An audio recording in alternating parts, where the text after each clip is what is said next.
Hey guys what's up, welcome back to my YouTube channel. I am Ankit. So आज का जो video है वो बहुत ज़्यादा इंटरेस्टिंग होने वाला है, बहुत ज़्यादा नया होने वाला है, क्योंकि मैं ट्राई करने वाला हूँ first ever laser on my back and my shoulders. मैंने आपको बहुत टाइम पहले भी बताया था कि मैं ना लेज़र ट्राई करने वाला हूँ। एंड आप लोगों के इतने सारे कमेंट आए, भाई लेज़र कब ट्राई करोगे, लेज़र कब ट्राई करोगे। 2 साल निकल चुके हैं एंड मैं हिम्मत जुटा ही नहीं पा रहा था। बट फाइनली मैंने सोचा कि यार 2026 में मुझे लेज़र करवाना ही है, बिकॉज बहुत ज़्यादा मुझे एम्बैरेसमेंट होती थी, मुझे बहुत ज़्यादा मेरा जो कॉन्फिडेंस था ना वो लूज़ हो जाता था एंड बार बार मुझे शेव करना पड़ता था, रिमूव करने पड़ते थे and it is very difficult job. तो मैंने सोचा कि चलो यार अब कुछ भी करके लेज़र शुरू करते ही हैं। जो भी होगा इस पूरे प्रोसेस में, क्या क्या चीज़ें करी है उन्होंने, कैसे कैसे स्टार्ट होता है, क्या क्या प्रिकॉशंस होते हैं, आफ्टर इफेक्ट, बिफोर इफेक्ट, सब कुछ मैं शेयर करने वाला हूँ। बहुत ही इन्फॉर्मेटिव वीडियो होने वाला है। Make sure to watch this video till the end, like करो इस वीडियो को, सब्सक्राइब करो and let's get started. Shoulder पे आप देख सकते हो, जैसे अगर मैंने यहाँ पे कुछ हाफ या फिर टैंक टॉप पहना हुआ है तो कितने ज़्यादा बाल दिखते हैं, जो मुझे बिल्कुल अच्छे नहीं लगते हैं। तो आप देख सकते हो मेरी बैक पे अभी कितने ज़्यादा बाल हैं। तो ये पूरी मेरी बैक जो है वो बाल से भर जाती है जब बहुत ज़्यादा ग्रोथ हो जाती है। I really don't like it. मैं रहता हूँ नोएडा में और मैंने इस लेज़र ट्रीटमेंट के लिए ऑप्ट किया क्लिनिक डर्माटेक, जो कि नोएडा सेक्टर 104 में है। सो गाइस, हम लोग आ चुके हैं क्लिनिक डर्माटेक में और अभी हम डॉक्टर का वेट कर रहे हैं। उनसे सबसे पहले हमारी अपॉइंटमेंट है। जो भी मेरे मन में क्वेश्चंस हैं वो मैं सारे पूछूंगा। मैं अपना लेज़र कराने आया हूँ और मुझे एक्चुअली बैक और अपने शोल्डर पे करवाना है। आप बताना चाहते हो कि do's and don'ts. Basically, what happens in laser, it targets your hair follicle. Okay. So slowly and gradually it reduces the growth and also delays the growth. So guys, laser room is ready. हम अंदर जाने वाले हैं, चलो। तो doctor से मैंने बहुत सारे क्वेश्चंस पूछे और उसके बाद उन्होंने मुझे बोला कि आपका रूम रेडी है, आप जा सकते हो। सबसे पहले उन्होंने मेरी टी शर्ट उतरवाई, उसके बाद उन्होंने बहुत अच्छे से हैंग करी एंड देन फिर उन्होंने मेरे टॉवल रखा बैक पे। अब बारी थी मेरी जो बैक है उसमें जितनी भी ग्रोथ है उसको शेव करने की, क्योंकि उसी के ऊपर ये लेज़र करेंगे। लिटरली मेरी बहुत ज़्यादा डरा हुआ था, मुझे बहुत ज़्यादा नर्वसनेस थी। सबसे पहले उन्होंने ना मार्किंग करी, जहाँ जहाँ पे मेरी बैक पे हेयर ग्रोथ थी, जहाँ जहाँ तक हो रही थी वहाँ पे इन्होंने पेंसिल से मार्किंग करी कि यहीं पे इनको शेव करना है और यहीं पे ही लेज़र को टारगेट करना है। उसके बाद इन्होंने कुछ बॉक्सेस बनाए, क्योंकि लेज़र एक साथ पूरी पीठ पे नहीं हो सकता, ये बहुत बड़ा हिस्सा है। तो उन्होंने बॉक्सेस बनाए कि बॉक्स वाइज बॉक्स, जिससे कोई भी एरिया छूटे ना और आराम से पूरी की पूरी पीठ कवर हो जाए। नेक्स्ट स्टेप था मेरी पीठ को अच्छे से इन्होंने वाइप किया। उसके बाद उन्होंने शेविंग जेल लगाया जिससे कि वो शेव कर पाए। फिर उन्होंने फ्रेश रेजर निकाला और उसके बाद पीठ को शेव करना शुरू किया। मुझे भी नहीं पता था यार मेरी पीठ में इतने ज्यादा बाल है, कैमरे से दिखता नहीं है, बट अगर आप ऐसे देखोगे तो आपको लगेगा कि भाई इतने ज्यादा बाल निकले हैं मेरी पीठ से। तो पूरी की पूरी पीठ जब उन्होंने मेरी शेव कर ली, इसमें पूरे 15 से 20 मिनट लगे थे। उसके बाद उन्होंने एक कूलिंग जेल लगाया जो लेजर अप्लाई करने से पहले लगाते हैं, इससे एकदम ठंडा ठंडा फील हो रहा था। और इसके बाद बारी थी फाइनली लेजर ट्रीटमेंट शुरू करने की। सबसे पहले उन्होंने मशीन को सैनिटाइज किया। स्टाफ बहुत ज्यादा अच्छा था, बहुत ज्यादा साफ सफाई थी। जो भी मेरे मन में क्वेश्चन आ रहे थे मैं भैया से पूछ रहा था और भैया बहुत पेशेंटली आंसर भी कर रहे थे। लेजर रेज एक्चुअली आइज के लिए बहुत ज्यादा डेंजरस होती है, तो उन्होंने मुझे बोला कि आप अपने आइज को कवर कर लो। एक उन्होंने आई मास्क दिया, उसके अंदर कॉटन लगाई ताकि बिल्कुल भी रेज मेरी आइज तक ना पहुंच पाए। और उसके बाद फाइनली शुरू हुआ laser treatment. Section by section उन्होंने लेजर को ट्रीट किया मेरी बैक पे। स्टार्टिंग में मुझे बिल्कुल भी पता नहीं चल रहा था कि लेजर ट्रीटमेंट शुरू भी हो गया है,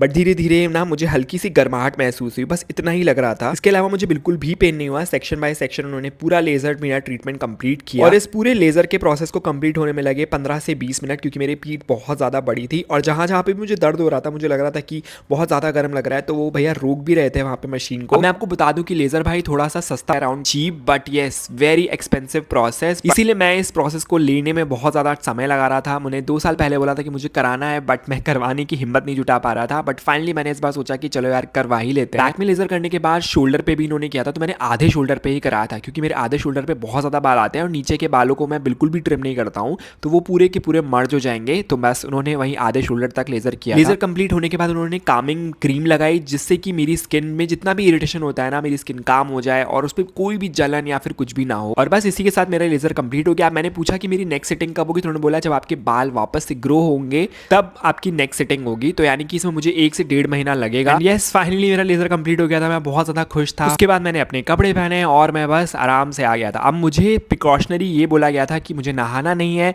उसके बाद मुझे साबुन नहीं लगाना है, मुझे वर्कआउट नहीं करना है। तो गाइस, अभी मैं हूँ डॉक्टर के साथ क्लिनिक डर्माटेक में और मेरा अभी लेज़र हुआ है बैक एंड शोल्डर का। और मेरे मन में कुछ क्वेश्चंस हैं जो कि जो लोग लेज़र कराना चाहते हैं, जिनके मन में कुछ डाउट्स होते हैं, वो मैं मिथ पूछने वाला हूँ। सो मेरे साथ है अभी डॉक्टर निकिता।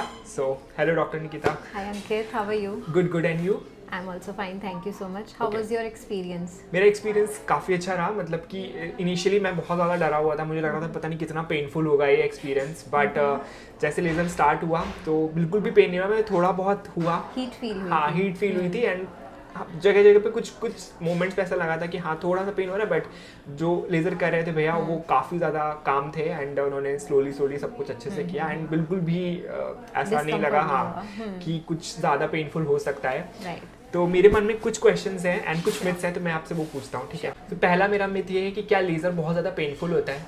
नहीं, ये बिल्कुल भी पेनफुल नहीं है. You might feel little bit of heat here and there, not all the places, but it's not at all painful. Okay. Second मेरा मिथ ये है, क्या लेज़र कराने से कैंसर हो जाता है? नहीं, आपका लेज़र जो है वो ऑलरेडी सिर्फ पर्टिकुलर वेवलेंथ पे काम करता है, जो कि वेवलेंथ सिर्फ और सिर्फ आपके हेयर फॉलिकल्स को मैच करती है, इवन आसपास की स्किन को भी मैच नहीं करती है. ओके, तो इससे कोई कैंसर नहीं होता है. तो ये मिथ है पूरी तरह से. क्या लेज़र कराने से एक ही सेशन में सारे बाल रिमूव हो जाते हैं? So first of all, it is never a laser hair removal. It is a reduction, and it happens in a number of sessions depending on the hair growth and who is getting it done, male or female. Depending on that, it takes a number of sessions giving you laser hair reduction. Okay. तो पहली तो मतलब कि first session में it is not required कि सारे बाल पूरी तरह से हट जाए, right? Yeah, right. Is laser only for fair skin people या फिर कोई somebody is darker skin tone and dusky है तो वो भी करा सकता है? Anyone with any skin color is okay to get the laser done. Okay.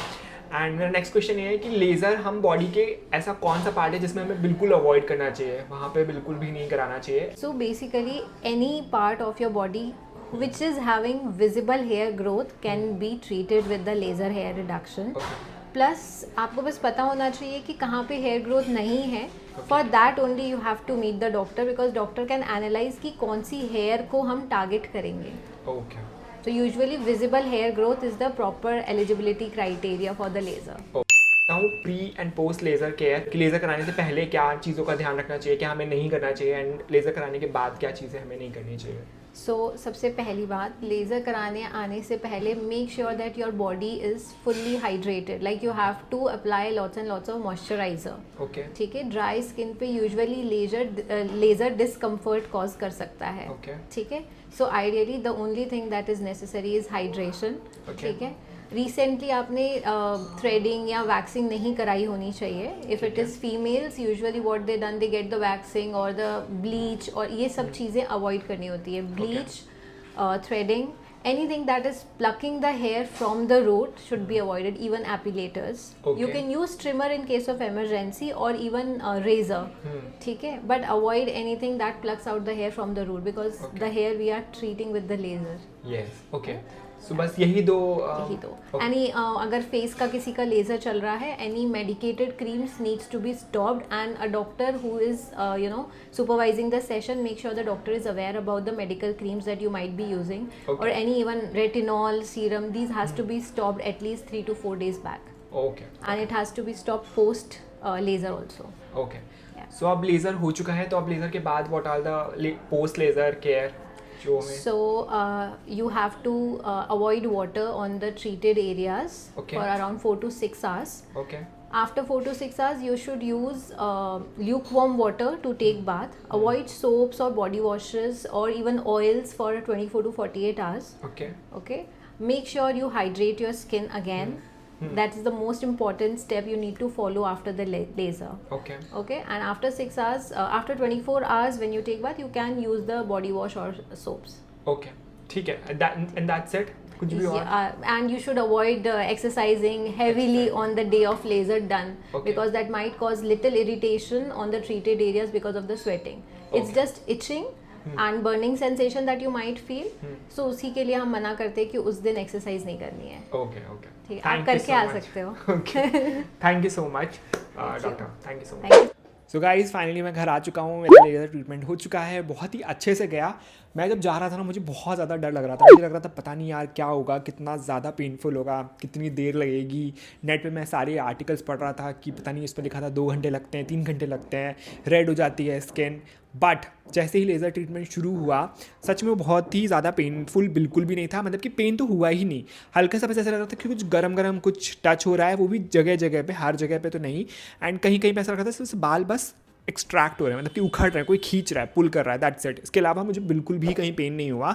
And overall सब कुछ बहुत ज़्यादा अच्छा था, स्टाफ बहुत अच्छा था, सब कुछ बहुत अच्छे से स्मूथली हुआ, डॉक्टर भी बहुत ज़्यादा हेल्पफुल थी। सब कुछ मैंने आपको इस वीडियो में शेयर किया है। एंड अब मैं आपको दिखाता हूँ कि कैसा लग रहा है मेरा बैक अभी। एंड इसके बाद मुझे 1-2 दिन तक वर्कआउट नहीं करना है, नहाना है तो ल्यूकवार्म वाटर से नहाना है, एंड साबुन या फिर कुछ भी नहीं लगाना है, मुझे बस इतना करना है। बाकी मैं पीठ की बल सो सकता हूँ, ये सब मैंने पूछ लिया था। So that's it for today's video. अगर आपको वीडियो अच्छा लगा तो वीडियो को लाइक करो, शेयर करो। कुछ भी क्वेश्चन है related to laser comment down, मैं नेक्स्ट वीडियो में सब कुछ आंसर करूँगा। It will be a Q&A sort of video. So see you soon in the next one. Till then, bye.